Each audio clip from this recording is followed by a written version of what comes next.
সময় এই সমস্ত ম্যাটেরিয়াল বা এই জিনিসগুলো পাওয়া কিন্তু অনেক দুরূহ ছিল এবং অনেক কস্টলি ছিল তখন। এখন যেরকম বাচ্চারা ইচ্ছা করলো যেটা হলো বাই অর্ডার কাজ করা শুরু হলো। বাই অর্ডার মানে হচ্ছে মিলিটারি প্যাটার্নের ছবি এঁকে দাও। ওই আমার আঁকা ছবি তখন একাডেমিতে যারা আমাদের দিয়ে দিয়েছে যে তুমি এটা ট্রাই করো। ওই ট্রাই করতে, করতে আমার সবকিছু হয়ে গেছে। ওই যে আমি আপনাকে একদিন একটা বলছিলাম যে আমি বসে থাকলেই আমার মাথার মধ্যে খালি ক্রিয়েটিভিটি করতেই থাকি। এরকম করতে, করতে ধরেন একবার বসলাম ৮-১০ টা কার্ড আমি বানিয়ে ফেললাম। আমার এখানে রয়ে গেল। শুধু লাস্টে এখানে ধরেন আমি রাইটিং প্যাড বলি আরকি। এই প্যাড গুলো দেওয়া হতো। আমি সবসময় বকা খেতাম টিচারদের কাছে। কেন? কাজ পুরো ঠিকই করতাম কিন্তু ওই প্যাডের মধ্যেই ওরিয়েন্টেড যেহেতু তো মিলিটারি গ্যাজেটের উপর আমার একটা আকর্ষণ ছিল। ওইটা আমি খুব বেশি পরিমাণে করতাম। আমি প্রলং করছি আমার স্কিল গুলা সম্বন্ধে। আসসালামু আলাইকুম। সজীব ক্রিয়েটিভ স্টুডিওর পক্ষ থেকে সবাইকে স্বাগতম। আজকে আমাদের পডকাস্টের মূল গেস্ট হচ্ছেন মিস্টার ধীমান এম কবির। সো ধীমান ভাই সম্বন্ধে আমি যদি একটু বলতে চাই, ধীমান ভাই হচ্ছে অনেক গুণী মানুষ এবং তার গুণের কোনো শেষ নাই।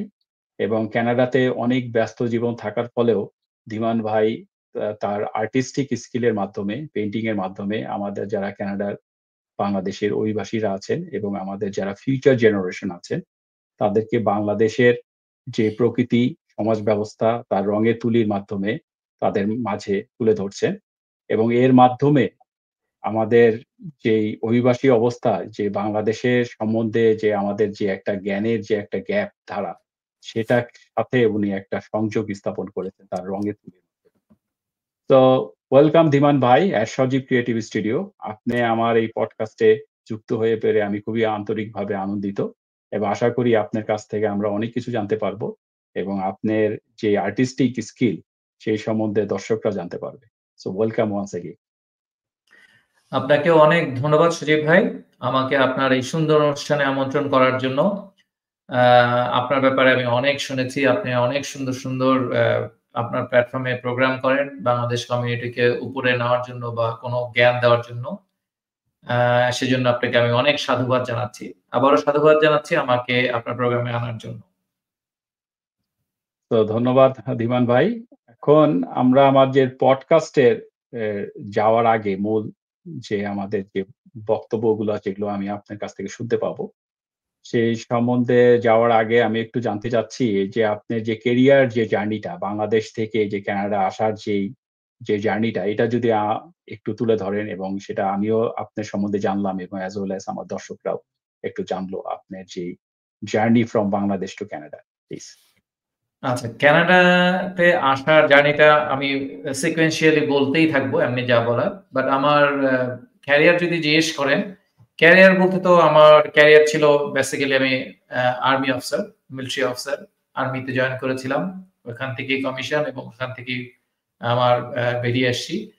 তো আমি ক্যাডেট কলেজে পড়াশোনা করেছি। ক্যাডেট কলেজ শেষ করে আর্মিতে জয়েন করলাম। ওখানে প্রায় ১৬ বছর আমি আর্মিতে চাকরি করেছি। ১৬ বছরে আমি বাংলাদেশ মিলিটারি একাডেমিতে ইন্সট্রাক্টর ছিলাম। আমাদের স্কুলে ইন্সট্রাক্টর ছিলাম। আর্মি হেডকোয়ার্টারে চাকরি করেছি, ইউনিট কমান্ড করেছি। আল্লাহ আমাকে অনেক, অনেক ভালো জায়গায় আর্মি থেকে রেখে আমাকে বড় করেছেন। তো পরবর্তীতে একটা সময় হঠাৎ করে মনে হলো যে অনেক তো করলাম এই ক্যাডেট কলেজ থেকে শুরু করে এই আর্মি লাইফ পর্যন্ত। অনেক, অনেক একই রকম জীবন চালালাম। তো একটু ভেরিয়েশন আনি। তো তখন আমি চাকরিটা ছেড়ে দেই। ছেড়ে দেওয়ার পরে আ আমি বাংলাদেশ শেভরন আমেরিকান একটা কোম্পানি অয়েল অ্যান্ড গ্যাসের জন্য কাজ করে। তো ওখানে জয়েন করলাম। ওইখানে অলমোস্ট ৫ বছরের মতো কাজ করেছি।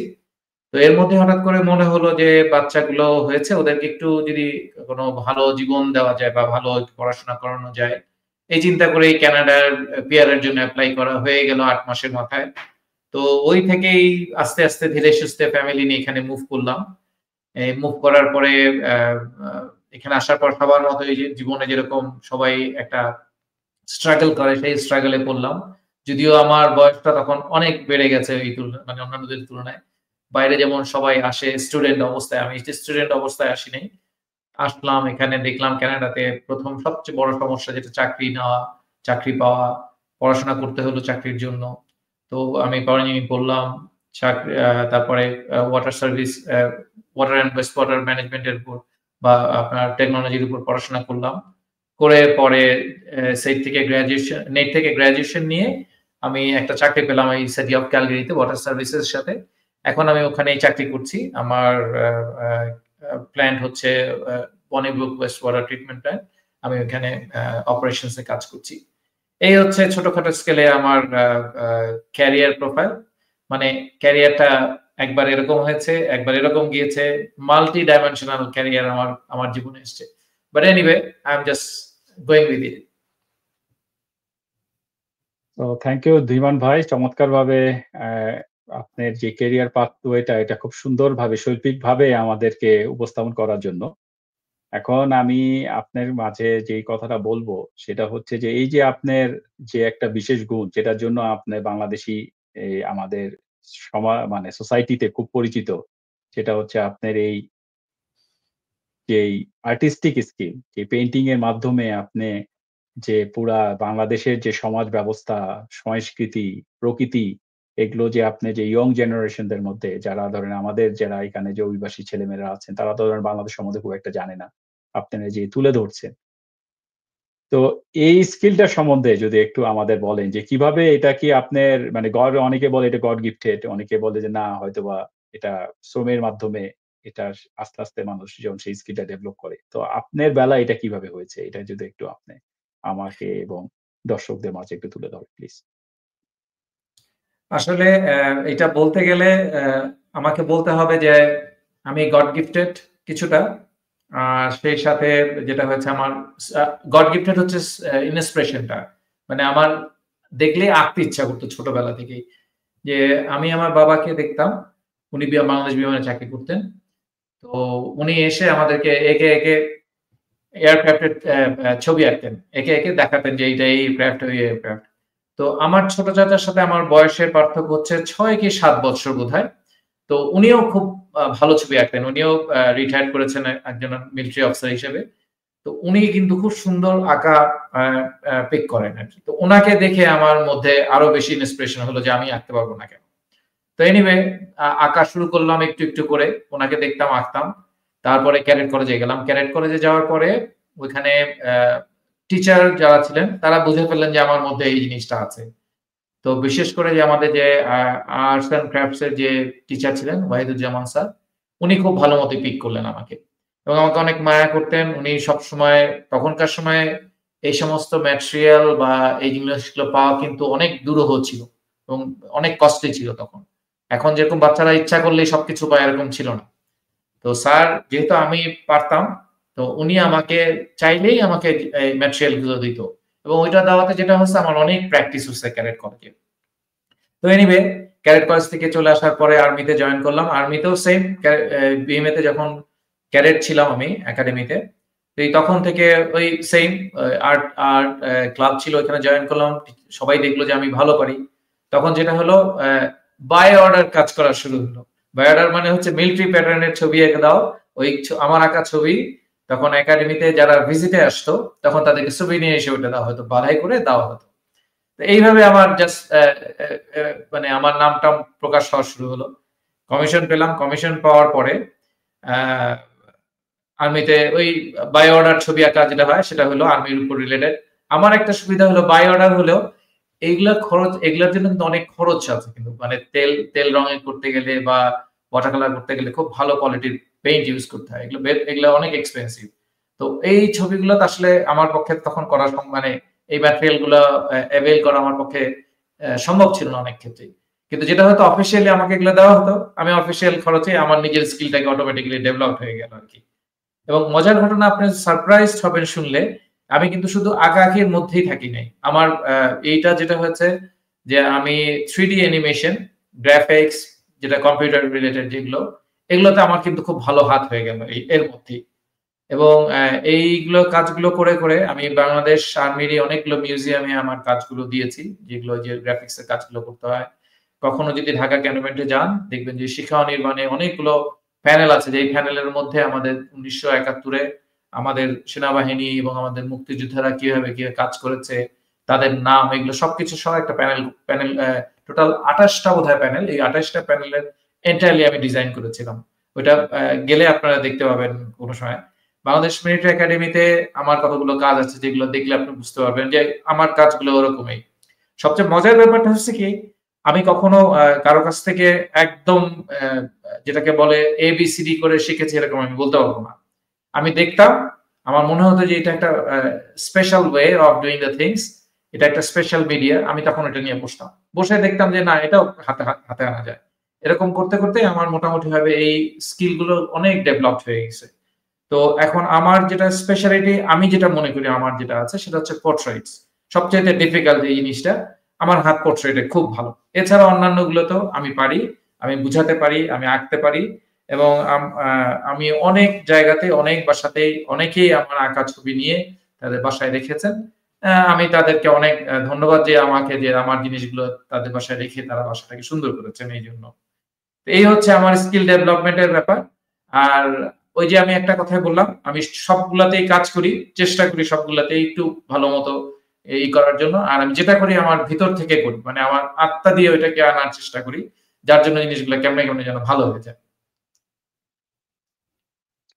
সো চমৎকার ধীমান ভাই। তাহলে আপনার বক্তব্য থেকে যেটা জানতে পারলাম যে কিছু জিনিসটা হচ্ছে আমার মনে হয় আপনার প্রাতিষ্ঠানিক কোনো ও মানে কি কোনো শিক্ষার মাধ্যমে আপনি এই অঙ্কন পদ্ধতি তাহলে শিখেন নাই। নিজের প্রচেষ্টা এবং আমি বলব যে এটা অনেকটা গড গিফটেড ট্যালেন্ট এর মাধ্যমে জিনিসটাকে স্কেচ করার মাধ্যমেই আপনার এই প্রতিভাটা বিকাশ হয়েছে। বিষয়টা কি সেটাই না? না আপনার অন্য কোনো বক্তব্য আছে? অবশ্যই আল্লাহ আমাকে কিছু ইন্সপিরেশন আমার মধ্যে দিয়ে দিয়েছে যে তুমি এটা ট্রাই করো। ওই ট্রাই করতে করতে আমার সবকিছু হয়ে গেছে। ওই যে আমি আপনাকে একদিন একটা বলছিলাম যে আমি বসে থাকলেই আমার মাথার মধ্যে খালি ক্রিয়েটিভিটি ঘুরতে থাকে, কি করা যায় কি করা যায়। I give you small little example. এই যে দেখেন, এই কাগজগুলো সবাই ফেলে দেয় কেটে কেটে, কাটা কাগজ। আমি হঠাৎ করে বের করে দেখলাম কিছু একটা করি, ছোট্ট একটা কার্ড বানাই ফেলছি। তো এরকম এটাকে বলে ডুডলিং বলে বেসিক্যালি। ডুডলিং বা ডিজাইনিং। তো আপনার লাইন যেদিকে যাবে যেতে থাকবেন, আপনার আপনার কোনো শেষ নাই, যা করবেন করতেই পারবেন। এই যে যেমন ধরেন বসে বসে আমি করতেই থাকি। এরকম করতে করতে ধরেন একবার বসলাম, ৮-১০টা কার্ড আমি বানিয়ে ফেললাম, আমার এখানে রয়ে গেল। শুধু লাস্টে এখানে ধরেন আমি সাইন করে দিলাম যে ঈদ ঈদ ঈদ শুভেচ্ছা বা হ্যাপি বার্থডে। আমার কাছে সব রেডি, আমি যে কোনো সময় যে কোনো কাউকে দিতে পারবো এই জিনিসগুলো। এরকম আমার মধ্যে হয় কি যে আমি কখনো মানে স্থির থাকতে পারি না, মানে এই প্রবলেমটা আমার মধ্যে আছে। আর আরেকটা জিনিস আপনাকে খুব সুন্দর করে বলবো, সেটা হচ্ছে কি, ক্যাডেট কলেজে আমাদেরকে পড়তাম যখন, তখন ওইখানে সমস্ত খাতা বলেন, খাতা তো বুঝিনি, যেটাকে প্যাড, রাইটিং প্যাড বলে আর কি, এই প্যাড গুলো দেওয়া হতো। আমি সবসময় বকা খেতাম টিচারদের কাছে। কেন? কাজ পুরো ঠিকই করতাম, কিন্তু ওই প্যাডের মধ্যেই কোথাও না কোথাও আমি একটা নিজের অজান্তে আমি ছবি আঁকছি, মানে একটা ছবি এঁকে ফেললাম। টিচাররা জানতো আমি এই ছবি এঁকে পছন্দ করতো, কিন্তু সবসময় একটা বকা দিত যে কেন তুমি হোমওয়ার্কের মধ্যে এই ছবি ঢুকাই দিছো। পরে আমি স্যারকে বলতাম যে স্যার আমার ভুল হয়ে গেছে, এরপরে আমি করবো না। But I couldn't actually refrain myself from doing that. এটা কন্টিনিউয়াসলি আমার মধ্যে আসতে থাকতো আর কি। আর এছাড়াও আমি যেটা করি, ছবি আঁকা ছাড়াও কিন্তু আমি কাগজ দিয়ে শিপের মডেল করতাম, কাঠ দিয়ে শিপের মডেল করতাম, প্লেনের মডেল করতাম। মানে মোস্টলি যেহেতু ক্যাডেট কলেজে পড়তাম, ওটা মিলিটারি ওরিয়েন্টেড যেহেতু, তো মিলিটারি গ্যাজেটের উপর আমার একটা আকর্ষণ ছিল। ওইটা আমি খুব বেশি পরিমাণে করতাম। আমি প্রলং করছি আমার স্কিল গুলা সম্বন্ধে, but this is what actually happened with me. Thank you Dhiman ভাই। চমৎকারভাবে আপনার যে স্কিল শিখার যেই টেকনিক গুলো সেটা দর্শকদের মাঝে তুলে ধরার জন্য।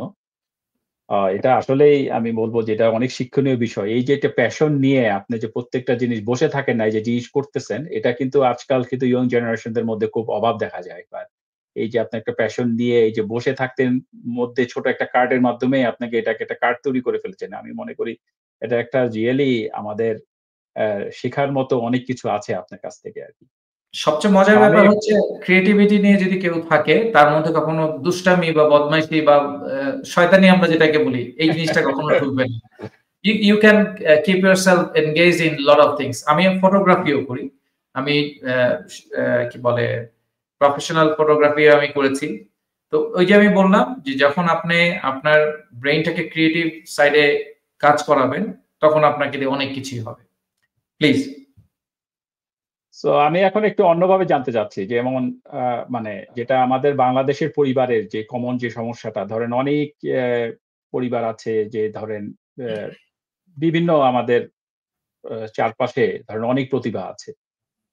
তো আমরা আসলে বাবা-মার পক্ষ থেকে অনেক সময় খুব কম ক্ষেত্রে যদিও বলি, কিছু ধরেন উৎসাহ পায়, কোনো কেসে খুব একটা উৎসাহ হয় না। তো আপনার বেলায় এটা কি হয়েছে? আপনি কি কোনো বাবা-মার কাছ থেকে কি এই যে আঁকার যে আপনার ভিতরের থেকে যে একটা প্যাশন, এটা কি কখনো কোনো ইন্সপিরেশন পেয়েছেন বা কখনো কি কোনো নেগেটিভ ইন্সপিরেশন পেয়েছেন? এই বিষয়ে যদি একটু আমাদের বলতেন। আচ্ছা সজীব, একটা মজার জিনিস বলি। আমাদের সময় কি ছিল? বাবা-মারা সবাই ছিল পড়ালেখা কর। পড়ালেখা ছাড়া কোনো গতি নেই। কোনো আর্টিস্টিক হ্যাঁ, বা হ্যাঁ, কোনো সেটা ঠিক। কিছু এগুলার ব্যাপারে কিন্তু তারা বুঝতো না। আমার বাবা অ্যা আমার মনে আছে উনার পোস্টিং ছিল ক্যালকাটাতে তখন। তো ওই সময় খুব সুন্দর পেইন্ট পাওয়া যেত। Camel water colour. এগুলো নিয়ে আসতো। কেন আনতো? কারণ স্কুলে আমি সায়েন্স স্কুলে পড়তাম যেহেতু ক্লাস 7 পর্যন্ত। সায়েন্স স্কুলে যেহেতু আর্টস অ্যান্ড ক্রাফটস ছিল ওইখানেও এবং ওইখানে কম্পালসরি সবাইকে ছবি আঁকতে হতো। তো আব্বু আমার জন্য ওই ওয়াটার কালারের টিউব নিয়ে আসতো।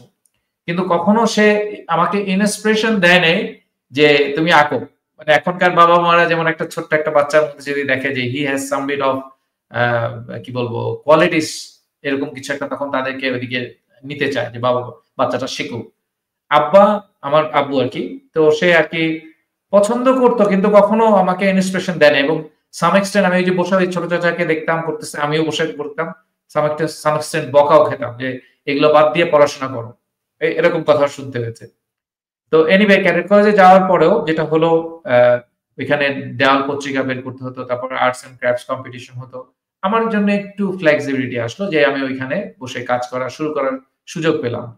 এখন আপনি যে কথাটা বলছেন যে এরকম কোনো পেতাম কিনা? হ্যাঁ, আমার ফ্যামিলি থেকে আমি আসলে ওরকমভাবে এখনকার বাচ্চারা যেরকম আমি ওরকম পাইনি। কিন্তু মজার জিনিস হয়েছে আর্মিতে যখন আমি তখন আ সিনিয়র ক্যাপ্টেন। তো আমি এই যে যখন মিউজিয়ামে কাজ করলাম আর্মি মিউজিয়ামে, তারপরে এই যে প্যানেল গুলোর কাজগুলো করলাম, তখন আব্বু দেখে আমাকে বলতেছে যে একদিন বলছে, "আসলে তোমাকে আমার একটু ইন্সপিরেশন দেওয়া উচিত ছিল।" মানে তার মধ্যে বোধগম্য হয়েছে যে এটা করাটা উচিত ছিল। But anyway by that time আমাকে আর্মিতে খুব ভালোভাবে সবাই চিনে ফেলেছে। এবং চেনার পর মানে যা হয় কোন কিছু হলেই আমাকে ডাকতো, সবকিছু করত, সবকিছু হতো। তা এখন যেটা হচ্ছে যে আমাদের আ আমরা এখন মনে হয় অনেক বেটার প্যারেন্টস। যেমন আমি আমার ছেলেকে আঁকতে বলি, আমার মেয়েকে আঁকতে বলি এবং আমি দেখি আমাকে খুঁজে অনেক বাংলাদেশি প্যারেন্টস তারাও বলে যে, "ভাই আমার বাচ্চাটাকে একটু শিখায়েন বা আমার বাচ্চাটাকে একটু শিখায় দেন। কোন একটা নতুন প্রজেক্ট আছে কিনা, এরকম আছে কিনা।" আবার আছে অনেকেরই ধারণা যে অ্যা ধর্মমতে ছবি আঁকা নিষেধ। ছবি আঁকলে এইটা হয়, ওটা হয়। আমার পার্সোনাল ভিউটা হচ্ছে আসলে অ্যাম ক্রিয়েটিভিটিটা এমন একটা জিনিস এটা কিন্তু শুধু ছবি আঁকার মধ্যে না। ছবি আঁকা কিন্তু এটা না। যেমন আমি আর্মিতে ছিলাম। আর্মিতে সবাই কিন্তু আমাকে চিনেছে। আমি আর্মিতে কোর্সে ভালো করেছি সেটা নিয়ে না কিন্তু। আমাকে বেশি চিনতে হচ্ছে আমি ছবি আঁকতাম এবং আমার মধ্যে এই ক্রিয়েটিভিটিটা আছে। এবং এই ক্রিয়েটিভিটির মধ্যে থেকেও আর্মির সমস্ত কিছুর মধ্যে আমাকে কিন্তু সবার আগে আমাকে এখানে উঠিয়ে নিয়ে আসছে যে I am exceptional। তো এইটা আবার সেম ঘটনা ঘটলো Chevron এ জয়েন করার পর। Chevron এ তো স্বাভাবিকভাবেই সব স্ট্রাকচার সবকিছু সেট করা। এর মধ্যে থেকে হঠাৎ করে Chevron এ বের করে ফেলল যে আমি এই জিনিসগুলো পারি। তো হঠাৎ করে আমাকে ডেকে করা হলো যে তাদের মেইন অফিসে আমি যেন ইন্টেরিয়র ডিজাইনিং টা করে দেই। ইউসি আমি কিন্তু ইন্টেরিয়র ডিজাইনার না। এই ডিজাইনার কিন্তু বাইরে থেকে এসে কাজ করেছে। আবার ভিসা আমাদের স্কুলে মানে আমি যে স্কুলে ইন্সট্রাক্টরি করতাম আমাদের আর্মির সেইখানে এখন আপনি যদি কখনো যান গেলে দেখতে পাবেন যে entire no entire multipurpose building block ওরা করেছিল। ওই বিল্ডিং ব্লক আমি করেছি। বাট যদিও ওই জিনিসটা এক আর্কিটেক্টকে দেওয়া হয়েছে সে আর্কিটেক্ট কেননা আমার সাইনে তো আর বিল্ডিং উঠবে না। হ্যাঁ? তো হুম, ওই ভদ্রলোকের সাইনেই সেই বিল্ডিংটা উঠেছে।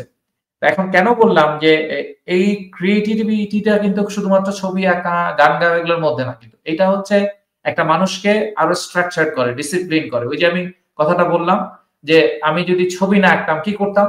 হয়তো বসে তাস খেলতাম। তাস খেলতে আমাদের ফ্রেন্ডদের সাথে বসে হয়তো সিগারেট খেতাম। সিগারেট খেতে হয়তো আরো কোনো কিছুর প্রতি আমার অ্যাডিকশন বাড়তো।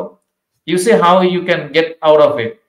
আর যদি আপনি এই জিনিসগুলোকে ভালোবাসেন, তাইলে হবে কি আপনার মধ্যে একটা ক্রিয়েটিভিটি সবসময় কাজ করবে। আপনি একটা সুন্দর জিনিস বানাতে পারবেন, নিজের জীবনকে সুন্দর ডিসিপ্লিন রাখতে পারবেন, মানুষের কাছে সুন্দরভাবে নিজেকে রিপ্রেজেন্ট করতে পারবেন। সবচেয়ে বড় কথা হচ্ছে নিজেকে রিপ্রেজেন্ট করা।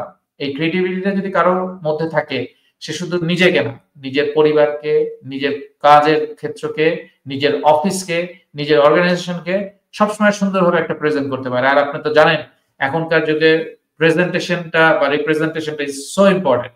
চাকরির ক্ষেত্রেই বলেন, নিজের ক্ষেত্রেই বলেন।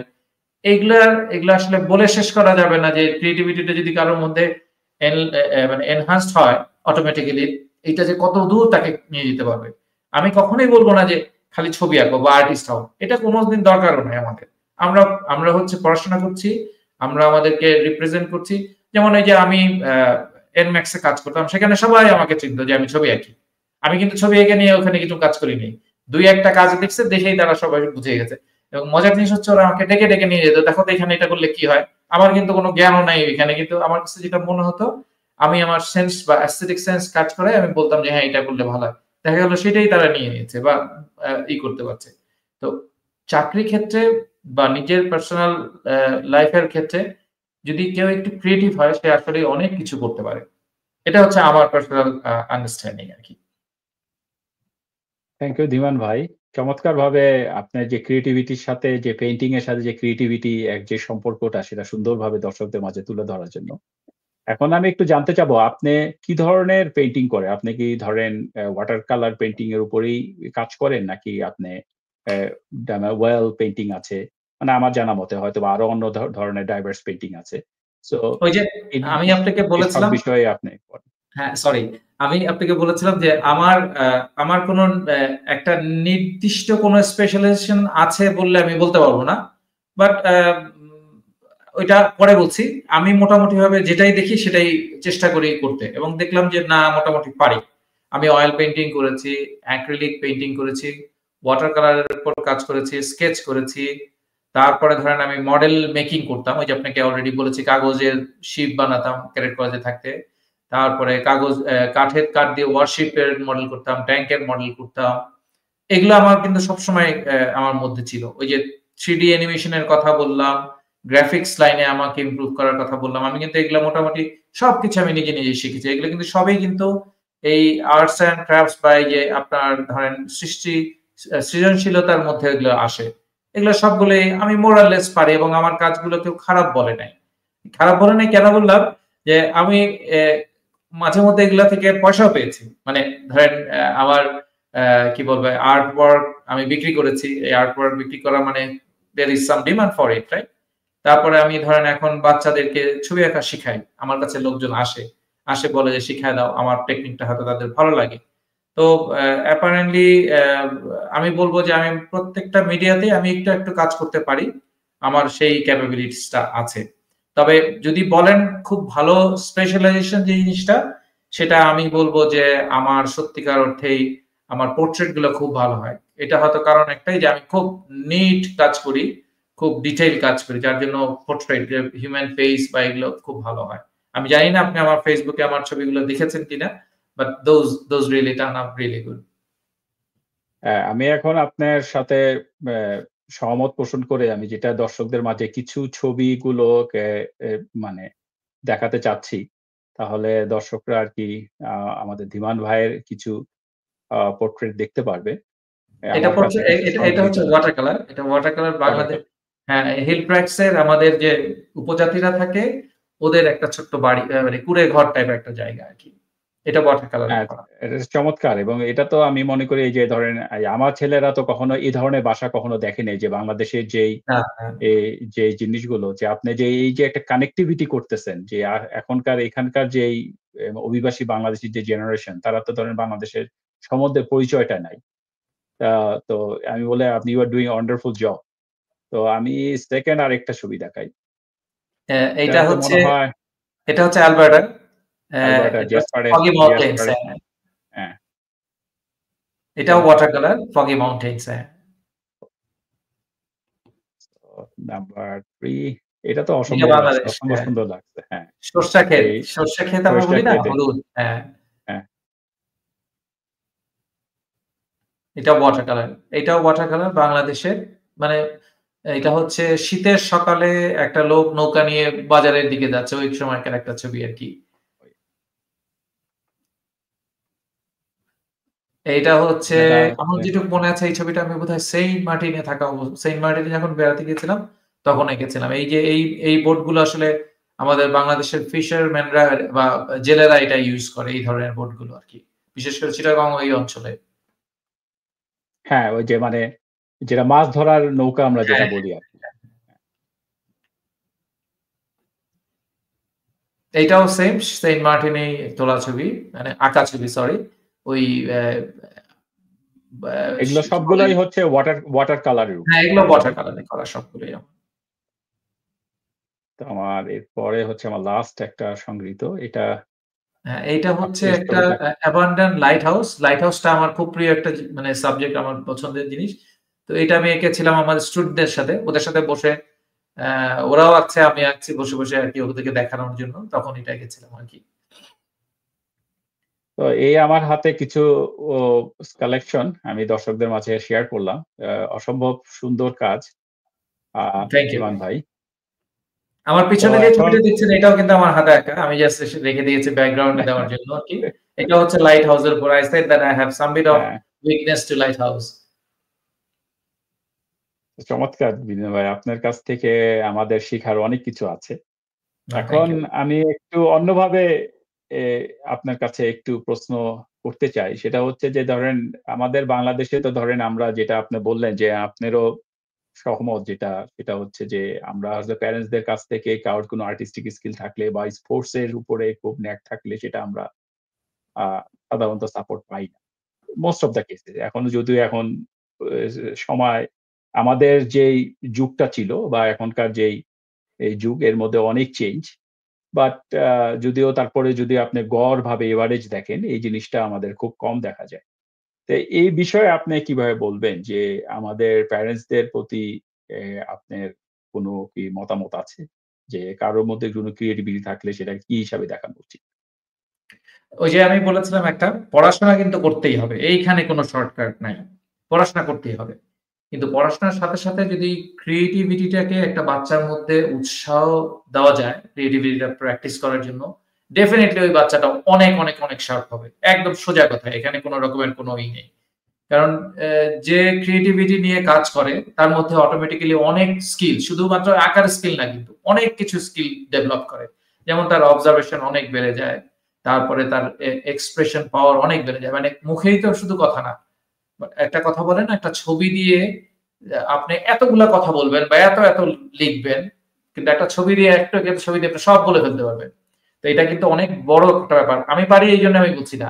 এটা যে পারে তার জন্যই অনেক বড় কিছু। যে একটা ছোট্ট একটা জিনিস দিয়ে যদি আপনাকে অনেক কিছু বুঝানো যায়, সেটা আমরা কেন করব না? আর ওই যে আমি একটা কথা বললাম, আমরা তো সবাই বাইরে আসছি। এখানে অনেক কম্পিটিশন।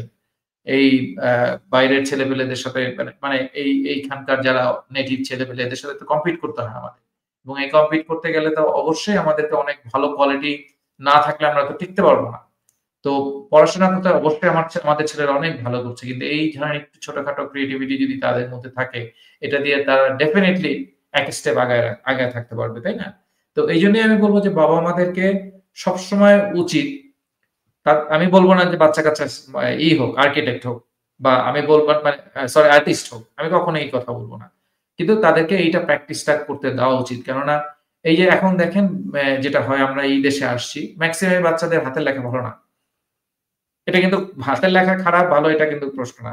প্রশ্নটা হচ্ছে যখন হাতের লেখাটা ভালো, আপনার ব্রেইন এবং আপনার হাতের সাথে যে মোটরের যে একটা মানে কি বলবো এটা আমি ভুলে মোটর গেছি স্কিল মোটর অ্যাডজাস্টমেন্ট হুম, হ্যাঁ। এইটা কিন্তু কমে যায়। যখন আপনি হাতে লিখতেছেন আপনার স্কিলটা আরো বেড়ে যাচ্ছে। আপনি যখন ছবি আঁকতেছেন বা আপনার হাতের কোনো কিছু করছেন, তখন অটোমেটিক্যালি আপনার এই স্কিলটা বেটার হচ্ছে এবং মোটর স্কিল বেটার হওয়া মানে হচ্ছে আপনি বেটার। সবার থেকে আলাদা। আপনি সবকিছু ভালো কাজ করবেন, নিট কাজ করবেন। তাই না? ব্যাপারটা এরকম না? এগুলো যখন কর্মক্ষেত্রেও যাচ্ছে, তখন কিন্তু সবার চোখে পড়ছে একটা লোক। যে যেটা কিনা আমাদের জন্য ডিফিকাল্ট একটা এত বড় কম্পিটিশন এর মধ্যে একটু আগায় থাকাটা। তো এই যে ক্রিয়েটিভিটিটা যদি কারো মধ্যে থাকে, সে যদি কিছু একটা করতে পারে, তখন অটোমেটিক্যালি তার স্থানটা এক ধাপ আগায় যাবেই। এবং যারা পৃথিবীর এখন সবাই কিন্তু মানে যারা কিছুই করে না এরকম বসে চুইং গাম খাচ্ছি, চলে যাচ্ছে এই কনসেপ্ট এ কিন্তু কেউ নাই। প্রত্যেকেই আছে কম্পিট করতে হবে প্রত্যেকের সাথে প্রত্যেক। যে কম্পিটিশন এ ভালো সে এগিয়ে যাবে।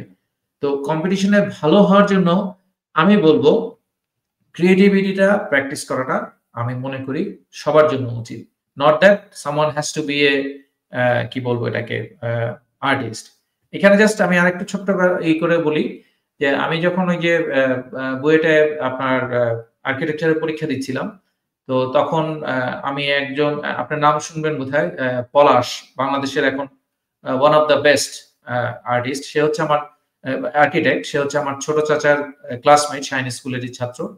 তো এই ভদ্রলোক উনি তো তখন আর্কিটেক্ট হয়ে গেছেন, মানে ওনার স্টাডি চলছে এখন বাংলাদেশের সে সবচেয়ে one of the best architect.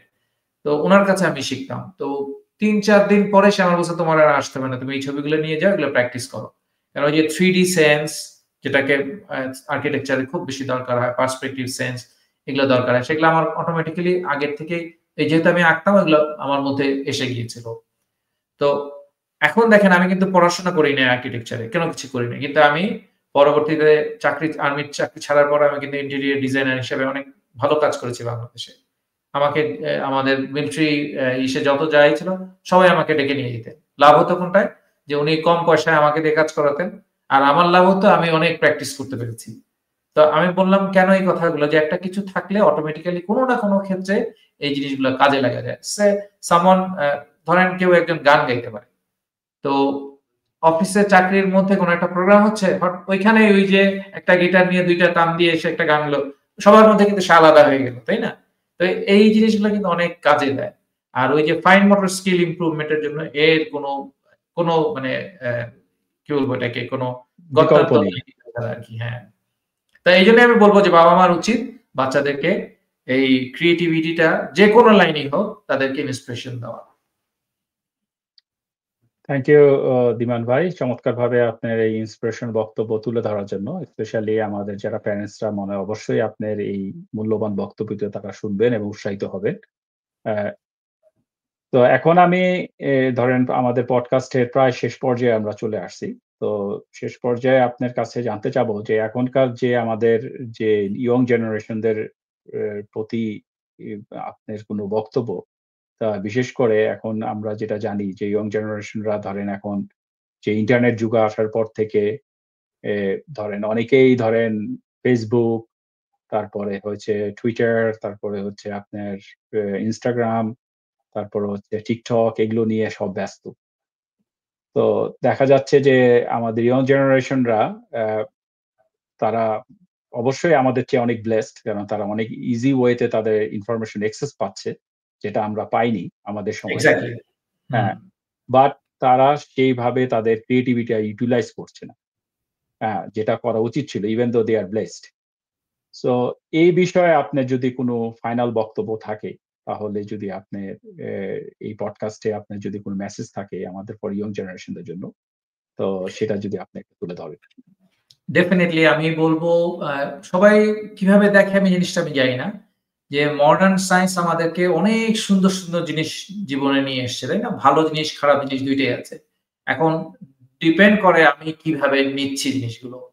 যেমন আমাদের বাচ্চারা, আপনার ছেলে, ছোট একটা ছেলে, আমি যেটুকু জানি ও হচ্ছে আ আ কি বলবো এটাকে, সফটওয়্যার পছন্দ করে, সফটওয়্যার নিয়ে করতে পছন্দ করে। এই ছোটবেলা থেকেই সে যদি সফটওয়্যার নিয়ে হাতাহাতি করে, এবং সফটওয়্যার হচ্ছে এমন একটা জিনিস যেখানে আপনার ক্রিয়েটিভিটি না থাকলে সফটওয়্যার আপনি টিকতে পারবেন না। একদম সোজা কথা। কেননা সফটওয়্যার হচ্ছে একটা ভার্চুয়াল ওয়ার্ল্ড। ওই ভার্চুয়াল ওয়ার্ল্ডটাকে ওকে ডেভেলপ করতে হচ্ছে। তো খারাপ জিনিস, ভালো জিনিস কিন্তু ২ টাই আছে। যেমন TikTok করছে, সবাই এই করছে, ওই করছে। TikTok এ কিন্তু অনেক ভালো, ভালো জিনিস আছে। আমি দেখলাম সেদিন কিছু হ্যাক এর উপর করছে। মানে ছোট, ছোট হাউস হোল্ড হ্যাক কি করা যায়। আমার কাছে দেখে খুব ভালো লাগলো যে এটা যদি কেউ দেখে রেগুলার, সে অনেক কিছু শিখতে পারবে, অনেক কিছু করতে পারবে।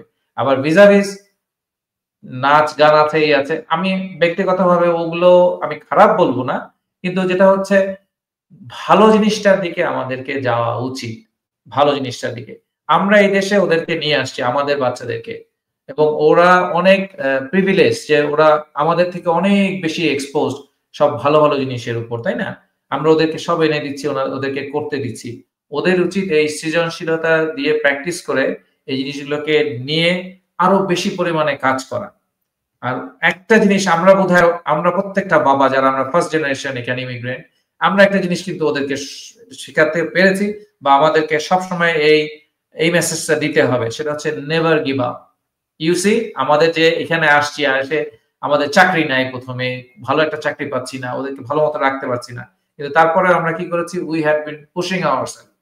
আমি যখন এসেছি, ইট ওয়াজ অলমোস্ট লাইক 40 প্লাস, একটা 40 প্লাস মানুষের জন্য তখন ঢাকায় থাকলে বা বাংলাদেশে থাকলে আমি হয়তো তখন ডাইরেক্টর লেভেলে গিয়ে আমি শুরু করতাম। আর আমি যখন এসেছি তখন আমি জিরো থেকে শুরু করতে হয়েছে, আমাকে পুশ করতে হয়েছে, এখানে ভালো না, ওইখানে ভালো, ঠিক আছে ভালো না, আগাও। মানে এটা একটা পাওয়ার থাকতে হবে। ওই যে কথা একটাই, never give up.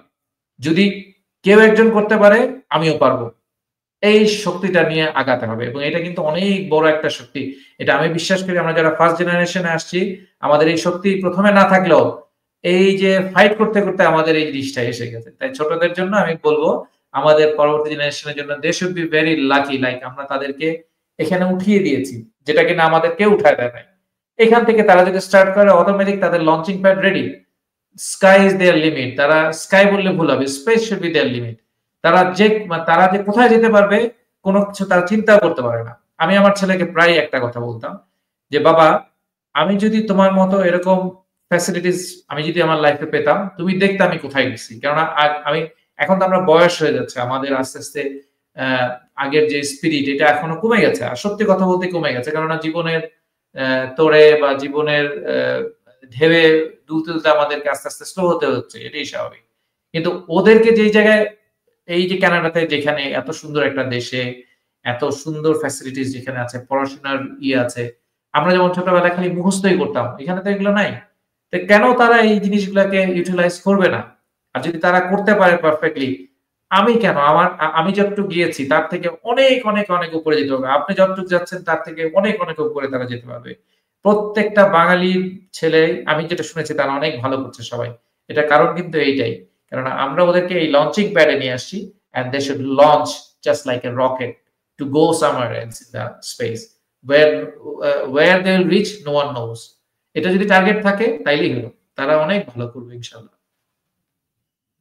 Thank you Dhiman ভাই, চমৎকার ভাবে আপনার ইয়ং জেনারেশনের প্রতি আপনি মানে বক্তব্য রাখা তুলে ধরার জন্য। তো এখন আমি দর্শকদের মাঝে বলবো যে আমরা প্রায় আমাদের পডকাস্টের শেষ পর্যায়ে চলে আসছি, এবং এই শেষ পর্যায়ে শেষ করার পূর্বে আমি কিছু, যদি ধীমান ভাইয়ের যে সাথে যে আলোচনা হলো সেটার যদি একটু ইনজেস্ট আপনাদের মাঝে তুলে ধরি। তো এখন আপনারা ধীমান ভাইয়ের মাধ্যমে আমরা যেটা জানলাম যে এই যে আর্টিস্ট, যেই তার যে গুণ, সেটা ধীমান ভাই হয়তোবা আমি বলবো যে এটা আল্লাহ প্রদত্ত। অনেক উনি লিমিটেশন ছিল, কিন্তু বাট এই লিমিটেশনটাকে উনি এই হার মানেননি। প্রত্যেকটা জায়গায় উনি লেগে থেকে উনি তার স্কিলটাকে বাড়িয়েছিল, এবং এর মাধ্যমে উনি বিভিন্ন জায়গায়, সে আর্মি থেকে বলেন, শেভরনে বলেন বা কানাডাতে বলেন, সব জায়গায় তার প্রতিভার বিকাশ ঘটেছে। তো সেখান থেকে আমরা অনেক কিছু শিখতে পারি, এবং যেটা আমি দর্শকদের বলবো যে আর্টটা হচ্ছে হচ্ছে থেরাপিউটিক টুল। সো হুম, এটার মাধ্যমে যখন একজন মানুষ আ এই আর্টটাকে এ কোনো একটা ছবি আঁকে, তার ইমোশনের অ্যাকচুয়ালি তার বহিঃপ্রকাশটা করে, এবং তার যে ক্রিয়েটিভিটিটা, এটা আ তার বহিঃপ্রকাশ করে। এবং এর ফলে যখন সে একটা কাজটাকে সুন্দরভাবে সম্পন্ন করতে পারে, এবং এরপরে আরো অন্যান্য কাজ যখন সম্পন্ন করতে পারে, তখন তার মধ্যে একটা কনফিডেন্স বিল্ড আপ হয়। সো কোনো কাজই আমাদের পড়াশোনার পাশাপাশি, যেকোনো আর্টিস্ট হোক, স্পোর্টস হোক, তো আমার উচিত যে প্যারেন্টসদের উচিত, কারো মধ্যে যদি এই প্রতিভা থাকে, সেই প্রতিভাটা বিকাশ ঘটানোটাই আমাদের সমাজ ব্যবস্থার জন্য ভালো, আমাদের পরিবারের জন্য ভালো, এবং একজন ব্যক্তির জন্য ভালো। সো ধীমান ভাই, অসংখ্য ধন্যবাদ। আপনার এই মূল্যবান যেই স্কিলটা আমাদের দর্শকদের মাঝে তুলে ধরার জন্য। আমরা আপনার কাছ থেকে অনেক কিছু জানতে পারলাম, এবং দর্শকদের বলব আমরা হয়তোবা ভবিষ্যতে নতুন কোনো অতিথি নিয়ে, নতুন কোনো টপিকস নিয়ে আপনাদের মাঝে ফিরে আসবো। তো আজকের মতো এখানে শেষ, এবং আমাদের এই আলোচনা পর্বটি যদি ভালো লাগে, অবশ্যই আপনারা বেশি বেশি করে শেয়ার করবেন। এর মাধ্যমে আমাদের এই আলোচনা পর্বটি অনেকে দেখার সুযোগ হবে, এবং সেই সাথে যদি কোনো কমেন্টস থাকে, কোনো ইমপ্রুভমেন্ট এর কমেন্টস থাকে, তাহলে সেটা আপনি আমার কমেন্ট সেকশনে জানাবেন এবং সেই সাথে আমার চ্যানেলটি সাবস্ক্রাইব করবেন। তাহলে আজকে এখানেই শেষ। শুভ সন্ধ্যা। হয়তোবা নতুন কোনো গেস্ট নিয়ে, নতুন কোনো পডকাস্ট নিয়ে আবার আপনাদের মাঝে হাজির হব। আল্লাহ হাফেজ। সবাইকে ধন্যবাদ আমার তরফ থেকে। সবাইকে আল্লাহ হাফেজ।